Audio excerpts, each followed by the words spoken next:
So welcome in everybody. This is going to be a really interesting episode of the Wraparound by Porch, and one that I wanted to do for a while because we're going to be talking about a subject today that is definitely prevalent to a lot of home inspectors. And I've got three here today. Well, you inspect as well? I Or you do on did? commercial. On commercial, Yeah, okay. I still do on commercial. So yeah, what we're getting into today, we've got a sole proprietor and we have a franchisor and we have a franchisee. And what I really want to talk about is the role that a conglomerate kind of a company, a franchise can have in the home inspection space and the single man operator. Because again, I've worked for a large company. I used to work for BPG. They're a nationwide firm owned by Fidelity. You have your own company, you have licensed into his company, Right. and Fred is just, I mean, awesome. So so this is going to be a conversation that I think is going to be very fruitful because as Fred so wonderfully pointed out before we started, there's really no wrong answer here. And we all offer and have experienced solutions that pertain to everybody. So without further ado, let's go around the horn. Let's introduce everybody, starting with Fred. I'm Fred Steinard. I run a Steinard Inspections in Connecticut. All right, which part of Connecticut, man? We cover all of Connecticut. It's a tiny state. Yeah, right, exactly, yeah. Makes sense. So I'm Bryan Duff, First Inspection Services. I have the Dayton franchise, cover a big area. yeah, no doubt. Dayton, Ohio. Yeah, Cincinnati to Columbus and everything in between. Holy smokes, man. All right, that's great. And introduce yourself. Kal Patel started the company about 20 years ago, and I actually used to do the inspections myself and then started franchising it. We have 11 locations now, 5 up in New Jersey, 4 in Ohio, 1 in Georgia, and 1 in Kentucky. Fantastic. And since we're having a huge friendly conversation here, what better way to do that than with a little alcohol involved as well? So cheers, you guys. Cheers. We used to do this thing on the old podcast I used to do called the Drink of the Day. So we're at a conference right now. We are at the behest of the open bar. So I got a Yingling. What are you popping here? I've got Blanton's. Blanton's. Hey, oh, you reach for the good stuff. Miller Lite. Gold Miller Lite. Cheers to you, man. Cheers. Fred, where's yours, Cheers. dude? I still have to. Oh, you're speaking. I'm speaking in a little bit, so I wanted to make sure I could still put words together. Yeah, Fred's actually responsible. Yeah, that's awesome. Good job. We got to That's have one good. in the group. Exactly. Right, Yeah. We're getting close to quitting time. Fred still got to work. So anyway, so you have been a single inspector before. You started a franchise. Tell me what kind of led you to do that. So How did that evolve? when I first started, it was just myself, and then I hired a couple of guys. A year into it, I was up on a roof doing an inspection, fell, shattered my arm, and 18-foot drop on the concrete.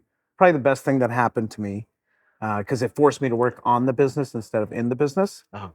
And that's when I started franchising it. Okay. Had one of the guys that called from New Jersey and said, "Hey, I really want to start my own home inspection company.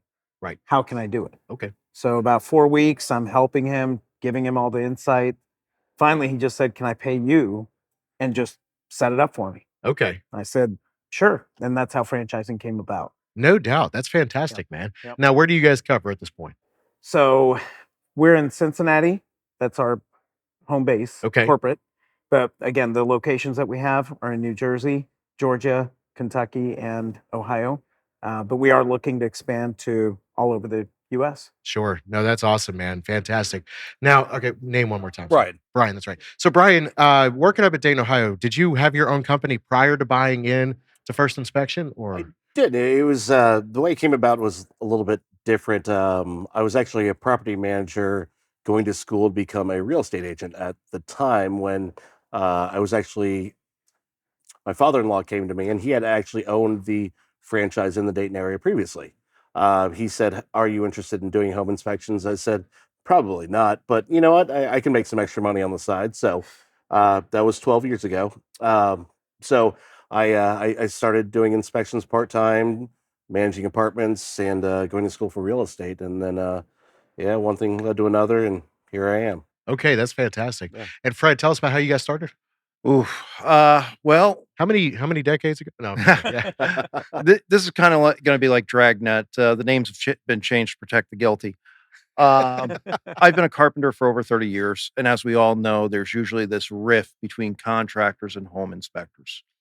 And I had a couple family members and a couple clients that had home inspections. And some of the inspectors were the same ones I'm seeing. And I was just watching them going, there has to be a better way to do this. There has to be a more comprehensive than what I was seeing. Right. And I said, you know what? I'm going to find out how to get my license, and we're going to change this for the better to go even deeper on these homes. Okay. So how did the business evolve from there? First of all, I want to know all the names. That's what you, Yeah. unless you can't, you'd have to kill me. If you told me you'd have to kill me, Mark. Yeah, I just really don't feel like dealing with that lawsuit. They're not worth the aggravation. Right. The evolution was actually I looked at my state's process to become a home inspector after my stepdaughter was the final one to buy a house where I was there, and I'm going, really? That's what you're concerned about? You're not seeing this over here? And as a carpenter, it's like, okay, I know what that's turning into. Right. I know what that rot's going to become. I know how expensive that's going to be as repair, because I know who's going to wind up doing it too. Yeah, exactly. Me. Yeah, yeah. That's it. Yep. And I'll be lucky to get the materials back. So I researched what it was. We have a neighboring state where it was more a direct process. It was school instead of an apprenticeship program after only 40 hours of school. Went through that program, got my license in that state after taking their tests. Literally went out, hung up the shingle, started knocking on some real estate doors. And because of my wife's job, she had a lot of young coworkers who were buying houses. And that's what jump started the company. Okay. Fantastic. You know, we've gone from single man shop, multi-inspector, back to single man shop because that's where I'm happy. I'm Sure. happy not managing people and doing inspections. Okay. And so you have done the multi-inspector thing before, and now this is what you've found to work best for you. This is what works best for me. I am not a manager of people. Okay. I'm a manager of Fred. I am happy doing inspections. I'm happy being the technical guy. Right. Now, at some point, I mean, have you ever been approached about buying into a franchise so that you had benefits like not having to, produce your own marketing materials? I've been approached about buying into franchises. I've been approached on selling my company name out and coming in as the technical guy. I've been approached about closing down what I have and going out of state to be the technical advisor to companies. Yeah, nice. And Bryan, what really kind of appealed to you then with buying into First Inspection as opposed to doing your own business? Really camaraderie. The sense of really family. From the beginning, when I started with my father-in-law and started training with him, he brought me down to some of the conference. Thank you. Annual conferences. Yep. You know, Are we at one of those? Yeah, we are. exactly, Yeah. exactly. That's it. And it was just a first inspections conference, and I got to meet everybody, got to share ideas, and really the family aspect of it, really being able to bounce everything off of each other, and be able to help each other, learn from others' mistakes. I really like that idea. Yeah, no doubt. And so I had considered. I mean, I'm sure everybody has, going out on my own. Oh, I can make so much more money.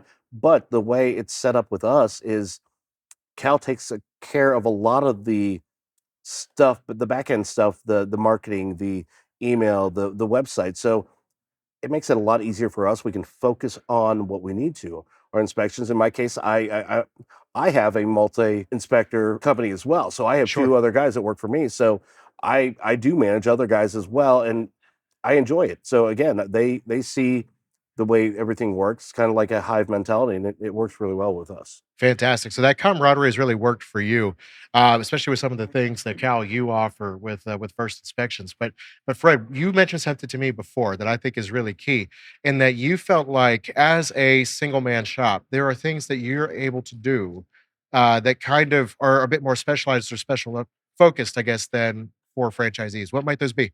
Well, and I don't mean anything against First Inspections here. Yes, Please you don't do, brother. anybody. Right? No, Sure. you know well if I mean something, we'll say it. Uh, I don't know their setup, but the ones I've been approached by, it was their software, their method of inspection, Mhm. their add-ons. I could not add to that. I could not change it. So if the software wasn't working for me, I couldn't just say, okay, we'll change softwares. Right, right. If I was seeing a need for something in my area like pool inspections, Mhm. I couldn't just go, I'm going to add that on. Right. I'm going to go get trained and add that on. Where I've been able to pivot in this market to add services that other inspectors don't do, Sure. that are keeping me alive in this market. So there's a few things maybe that are with franchises. And Cal, have you kind of found this that when you have such a large base of operations that or network of operations, is it better and more convenient to kind of streamline the offerings so that everybody's doing the same thing and it's very uniform, and stick to what you're really good at? No, so I'll tell you, for me, and Fred, you nailed it when you said, most franchisors like to put you in a box. Yes. I'm also a franchisee of hotels. So Sure. I Okay. own Marriott, Hilton, IHG, and they always put you in a box. Sure. This is what you can do. This is what you can't do. I don't like that. Right. The franchise fees, the royalties, what they'll do is say it's only 6%, but then they'll tack on a 2% for something else, a 3% for something else, make you mandatory use software that you got to pay for. I took the approach of saying, we'll work together as a team. And that's where Bryan mentions the family. It's okay, guys, here's the software we're using. If you see something better, bring it to me. We'll beta test it. We'll figure out how we can make it better for all of us. That's a fantastic attitude to So have there. yeah, it's very unique. I haven't found it with the other home inspection companies, the larger franchisors. Sure. Yeah. And to add on to that too, regarding what Fred was talking about, that's I think where we are unique. Like we have a New Jersey franchise that does sewer scope testing. I don't personally like to do sewer scope. It's something I've considered. However, I do in-ground pools. I do wells. That's not something really that New Jersey's done a whole lot of. Right. So we're very flexible on deciding on what services we are able to. Well, and I will say you're very unique in that because that's the first time I've heard it. Absolutely. Because when I was approached, it was very much, I looked at them and said, can we do swimming pools? Because not everybody, Right. doing a swimming pool inspection in Connecticut, let's face it, we can do it from May to October. Right. Yeah, Right. That's about Right. it. Same with Ohio. Most guys don't want to do it. And you, Yep. I absolutely love them. I do Yeah. too. sure. Yeah, it's like chimney scopes. We do our own chimney scopes. Right. A lot of inspectors don't want to do them.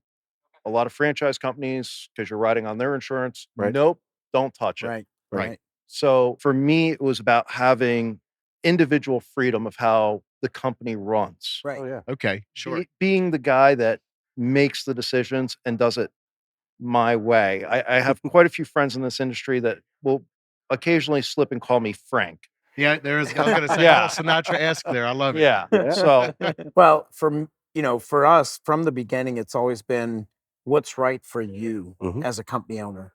I'm here to support you. I'm here to help, from a marketing standpoint, buying in bulk, being able to really streamline things, right? Sure. So Yeah. a lot of the vendors, like on the hotel side for sure, and I think on same thing happens on the inspection side, the vendors will actually do rebates back to the franchisors Okay. for utilizing their product or service. Nice. Okay. What I will do is I'll negotiate with those vendors, say, is that the maximum you can give me? Right.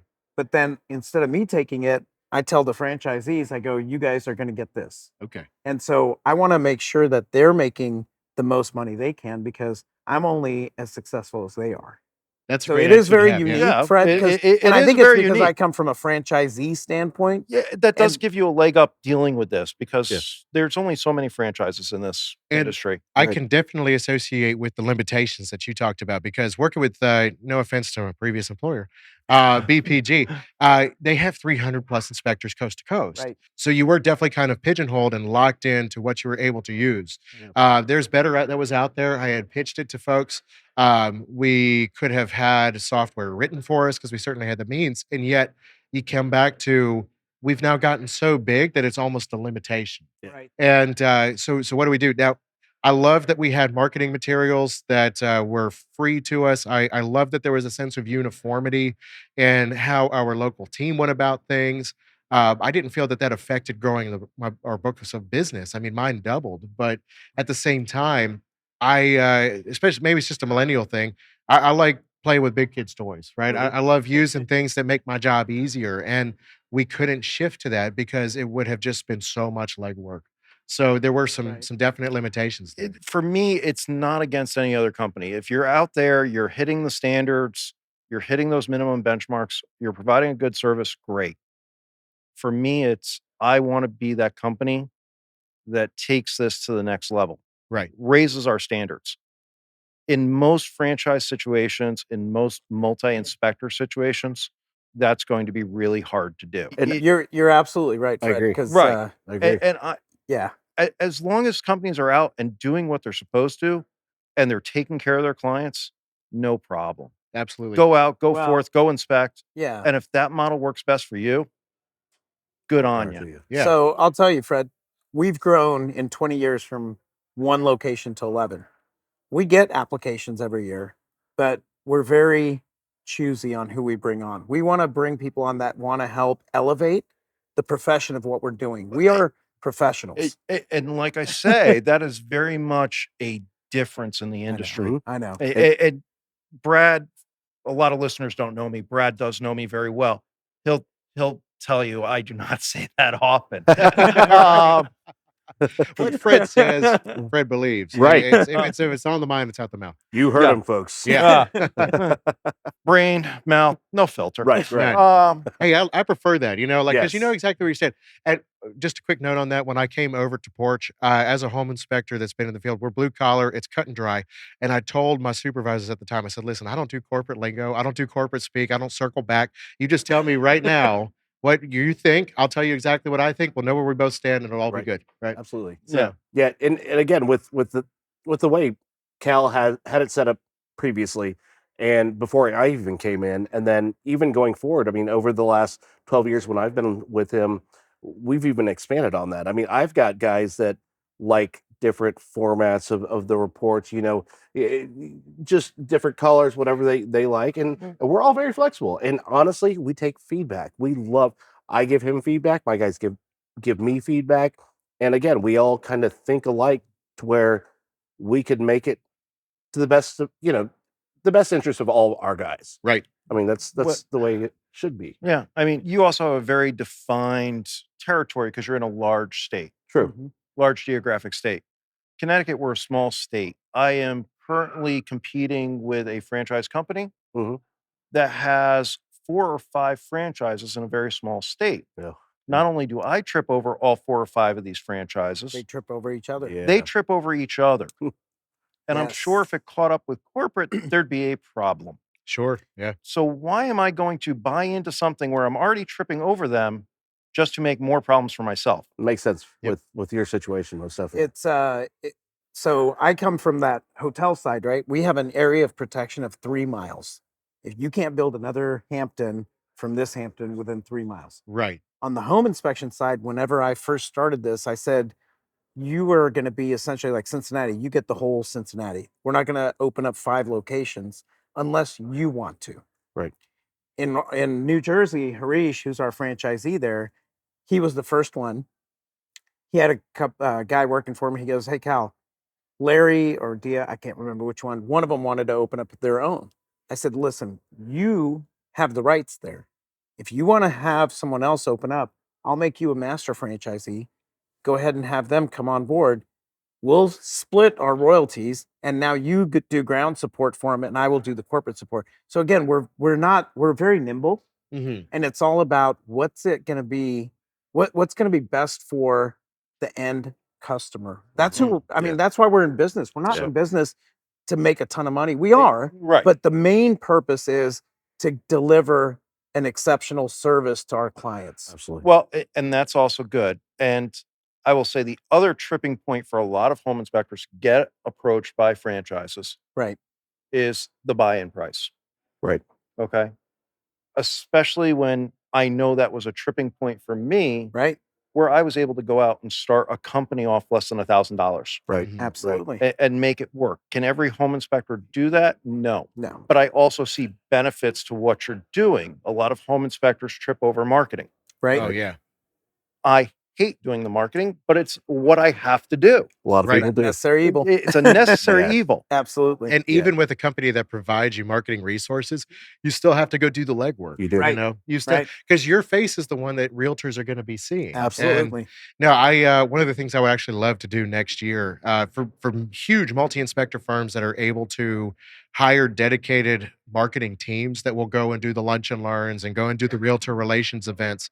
I would love for next year to have somebody come out and teach smaller operators how to do that themselves, like things that the big guys have learned that have these marketing teams. How can you apply that for a single man operator so that it just makes it a little bit easier? It's not still hard. It's not always fun, Right. but it is still necessary to do. Absolutely. Fred, real quick to address. So I know that startup, Yeah. That's a challenge, right? So what we've done is it's a $25,000 franchise fee. That includes everything from your tools, marketing materials, Mhm. uniform. I mean, the whole kit and caboodle. Right. 3 weeks of training at the corporate office. Then I come out personally for 1 week and help do marketing, and we go market together. So I can show you exactly how to market because it is challenging. Oh, It's yeah. hard to figure that part of it out. And the good part about this too is with Cal and the way we're all set up, we are again, we Rock is our newest franchise, and he's kind of he's on his own island out in Atlanta. And the rest of us here to Ohio, Cincinnati, Jersey, but we are there to support him. So it's not like a lot of franchises I've seen. Oh, you pay all this money. Oh, you get this website, and then hey, you run your own. We're going to expect that check soon. So, and that's it. They leave you high and dry. With us, we're able to. I get calls from him all the time. Hey, what do you think about this? Hey, well, that's what we're there for. We're not gonna leave you high and dry, and we're gonna constantly update you on stuff that works and stuff that like don't even bother. You will not get any return on that. So I'm starting to sound like an advertisement for you guys because I'm going to say that's not the norm. This is not what we intended with this discussion. That is I was not. like, I want parody, guys. Let's go. Brad was hoping I was going to take these guys to task and tear them apart, which is not happening because that is very different, as you know. Mm-hmm. Most of the times it's our way or the highway, Yeah. and you will lose your franchise. Right. I prefer having the freedom. I don't have to consult with anybody but my wife because let's face it, I still got to answer to her. You do. I still need to sleep at night, and well, she knows where I sleep. Right. All right. But for me, it's like I can change things like that. I don't have to consult. But then again, the only person I have to keep working is me. Mm-hmm. Yep. Right. Yep. So it's a much different situation. And I'm similar too. I am set in my ways. My wife will tell you, she will attest to that because she helps with my business as well. She helps do payroll. She helps do scheduling, all the back end stuff, taxes. She's my backbone. Thank you, honey.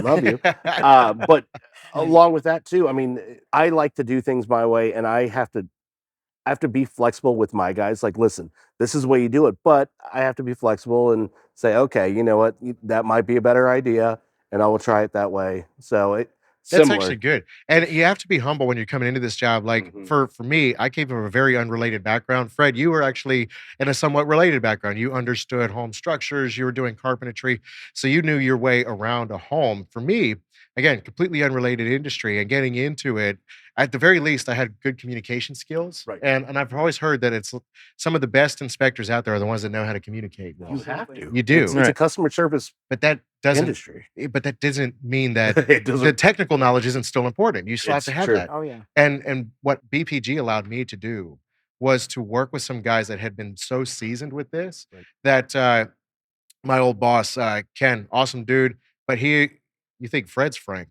This guy, not Sinatra Frank alone, but no, like actually like short. So this guy's British, and yes, about as cut as dry as it gets. And the first time that I ever had him shadow me on an inspection, I did things the way that I had done for 2.5, 3 years. Right. And he's walking along behind me afterwards, and he goes, "You could have done this better, this better, this better, this better. Here's how I do it. I want you to shadow me now." And I went, okay, but he was right. Right. This is a guy that has done like 5,000 inspections at that point. And, Right. was plowing through 600 plus a year. Oh, wow. Wow. So And to go down that Frank road, when you're in that situation, you're not necessarily picking and choosing the realtors you're working with. Right. You are doing a volume business because you are responsible for feeding a lot of families here. sure. Absolutely. You do have families to feed. I'm responsible for feeding one. I can pick and choose my realtors. Yep. We can actually have a no-fly list of realtors Sure. Yeah. that we just turn down their phone calls because we know they're problem children and they don't allow home inspectors to do their jobs. This is why you also change business names? No, never change business names. Oh, okay. But no, we have that ability. I have that ability to go, no, I'm not touching that inspection. Sure. I have when you're getting that call, when you get, oh, hey, listen, my attorney's going to be there for the inspection. They're like, oh, okay, well, I mean, we all have those problem child. I can pick and choose which agents, I can pick and choose which inspections, or we have a minimum fee. but the fee schedule is pretty much in my head. Absolutely. Sure. So we can tax on extra fees for Mhm. the problem children realtors and the problem children houses Yep. when we've already inspected them 2 or 3 times this year. Right. Right. Right. Now, one bit of advice I got when I was going to Hondros for real estate licensing, you've become successful when you can turn down a client. When listen, this is going to be an issue. So same with realtors. I've worked with realtors that don't listen to us. Take everything we say. We've literally done walkthroughs after inspections and be like, you know what, that's fine. That's not a big deal. I'm like, well, that's a huge settlement crack in your foundation. I go, it could be an issue, and I feel like once I was able to say, listen, I don't want to work with you anymore. I mean, I've had real estate agents lie to their clients in front of me. No, hate that, after yeah. that, Right. exactly. Yep. So, but once again, though, you're a little bit different. You're spread out. True. We're in a different situation. So they just turn to the next franchise in row in our state Yeah. or Right. our area. And it keeps going. Yeah.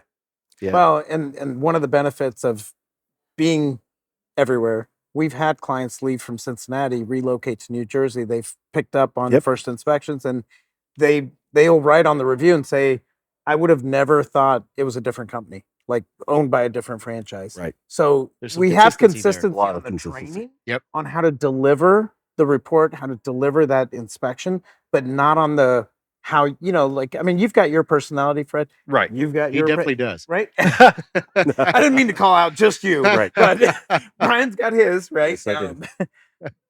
I was told early on in this business, there's room for old grouchy guys who still haven't hit 50. So I'm good. Yeah. Good call. But it all depends on your personality, where you want to be in life, and how you go about there as to what you choose. Right. Whether you go a single man shop, multi-inspector shop, franchise, whether you do, I've seen single man franchises, I've seen multi-inspector franchises. It's what's going to work best for you. Absolutely. With my personality, doing a franchise does not work. I am Oh, yeah. definitely a non-conformist. Right. I am definitely, no, this is the way it is, and that's the way it's going to be. Sure. And if you've got that personality, a franchise is going to most likely not work for you. And In most situations. Yeah. in most situations, and hopefully you have an honest franchise company that's going to look at you after talking to you and go, this may not be the route you want to go. Right. Yeah. Multiple Cal, have you ever times. had to turn anybody down? Multiple times. Okay. Right. How did that go? It's interesting because I've actually had a payment come in with the personal profile that we have filled out. And they filled it out, sent a check, and I'm like, we haven't done an actual interview because I interview you to make sure that you're the right fit for us. And I've had to send the check back, and they're like, what, are you making that much money that you can't take? I'm like, it's not about that. It's about, are we the right fit for you? Mhm. Yeah. And, Yep. we had 2 young people that actually wanted to come into business. And I took them through a few inspections. And we have a pretty rigorous training program. We like to have at least 40 inspections where they're shadowing That's good. Yeah. before we let them even do anything. On top of state-specific Right. licensing. That's on top of the states. Yeah. So these guys were like, after 4 inspections, they're like, I think we can do this on our own. I'm like, no, you can't. No, yeah. And they got pissed off and they left and started their own company. Within 2 months, they shut down. Yeah. And, sometimes you've got to really look at this on why you're doing it and then make sure you get the right training. Mhm. If the purpose isn't there for you, don't do it. Right. Don't do it just because you want the money. There's Right. plenty of ways to make money. Yep. Sure. Find the purpose, the passion, the why. Yep. Right. So No, I love it. So I feel like what we've really accomplished here today is basically just showing that options are a good thing, right? To echo Fred, you want to find what works for you. And really, that's kind of the whole gist of what Porch has tried to do. Patting my own company on the back now. What Porch has tried to do with offering the services that we have here that we're featuring at Inspection Fuel. Ultra. Yeah, I was going to say. Inspection Fuel Ultra. I keep confusing Inspection Fuel with Inspection World. Inspection World is ashy. My own boss was like, you said the wrong one. But yeah, so no, at Inspection Fuel, we've really tried to highlight a variety of options to serve home inspectors because you have to find what works for you, whether it's software, whether it's your business model. And again, all of it comes back to serving the customer as best as possible. So Yeah. it's great to hear that Absolutely. at all different levels of the conversation here. Yeah. So Absolutely. good stuff, guys. Well, first of all, Cal, how can they learn more about First Inspections?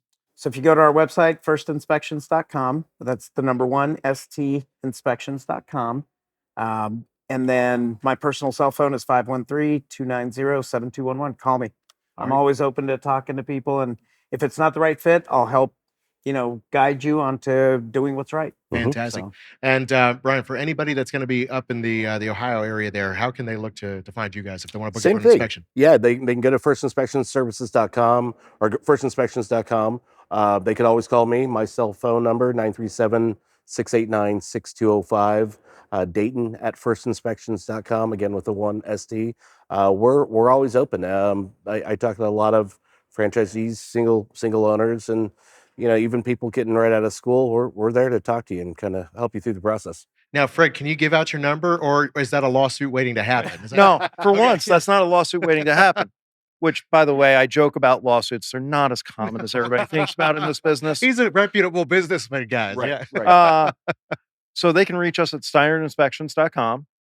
And they can also call us at 203-538-9667. We're happy to discuss this and other topics in home inspection. Fantastic. Can I end with one quick thing? You sure can, man. Jump on. Fred, when you were talking about us being different, so our tagline is not your ordinary inspection company. And it's because we are different. Love that, man. Yeah. Love that. Thank you for So, having us. best wishes to every single one of you guys here with your business endeavors. And we hope to see you next time here in Inspection Fuel Ultra in 2024. We'll be Yes, having yes. in Dallas. So, Definitely. Looking All right. forward to it. and thank you all so much for watching and tuning in. You know that you can follow along to the show both on, the podcast, anywhere you listen to your podcast, but then also on YouTube. So I hope to see you again next time right here on the Wrap Around Vibe Porch.